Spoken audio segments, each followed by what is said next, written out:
Hey everyone, and welcome. Today we're going to talk about something that sounds super simple, but honestly, it could totally change your life.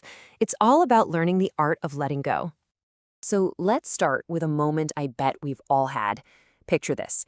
You're cleaning out some old junk, and way in the back of a drawer, you find a receipt from like 30 years ago.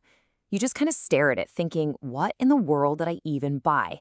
You toss it in the trash, and doesn't it feel weirdly good? A little bit of relief, right? Yeah, that little feeling, that's exactly what we're digging into today. Because let's be real, it's not just our drawers that get filled with useless junk. We're going to explore the clutter in our minds, that invisible weight we all seem to be carrying around every single day. So, just for a second, think about it. What kind of clutter are you holding on to? Right now. What are those old receipts just taking up valuable space in your head? It's things like this, isn't it?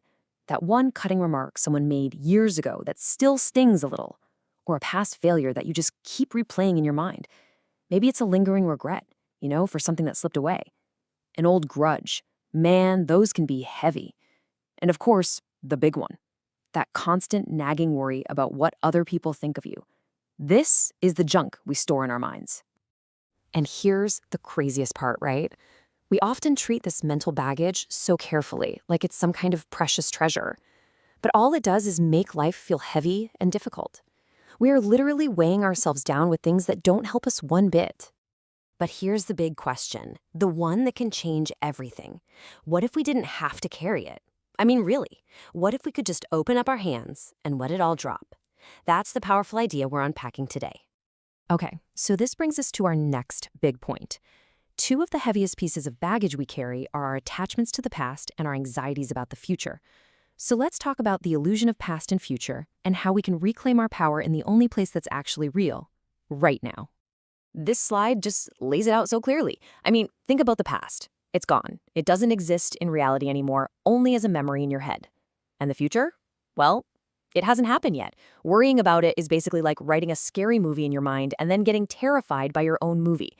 So the key is this. You can't change what happened, but you can change how you see it now. And you can't control the future, so obsessing over it is pretty useless. So here's a tool you can actually use. The next time a memory of a past failure or regret pops up, try saying this to yourself, maybe even out loud. That event is no longer connected to the me of today. It's a super simple but really powerful way to just cut that cord, to declare your freedom from what's already done and gone. Okay, so we've looked at the clutter inside our own heads from the past and future. But what about all that immense pressure we feel from other people?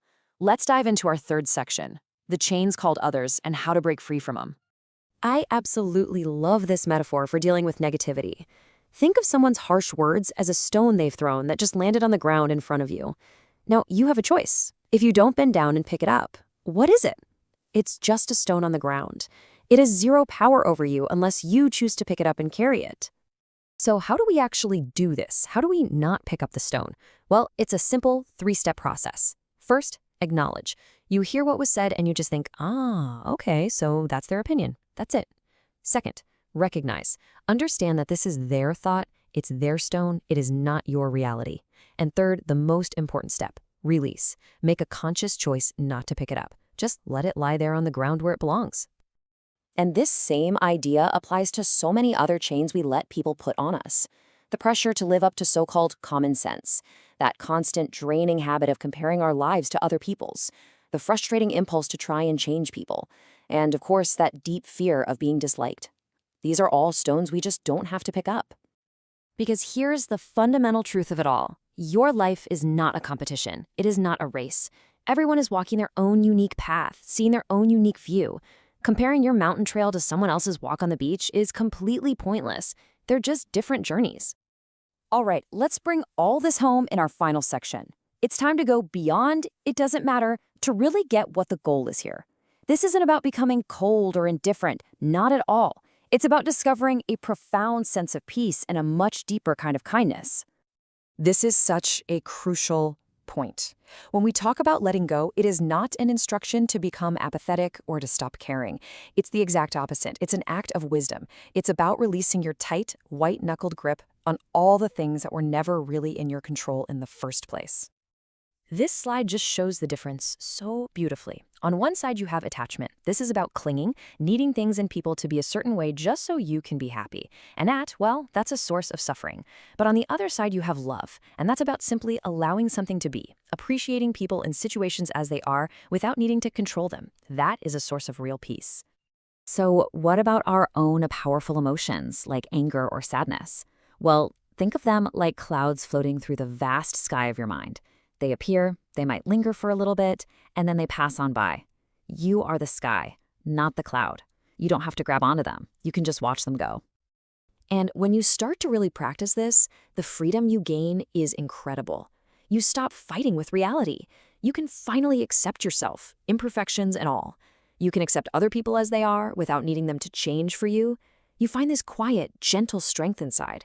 And maybe best of all, you finally give yourself permission to just be your natural self. And that brings us to our final thought. This whole philosophy, it's not just a nice idea to think about. It's a practice. It's a choice you can make in any given moment. So the question I want to leave you with is a simple one. What will you let go of today?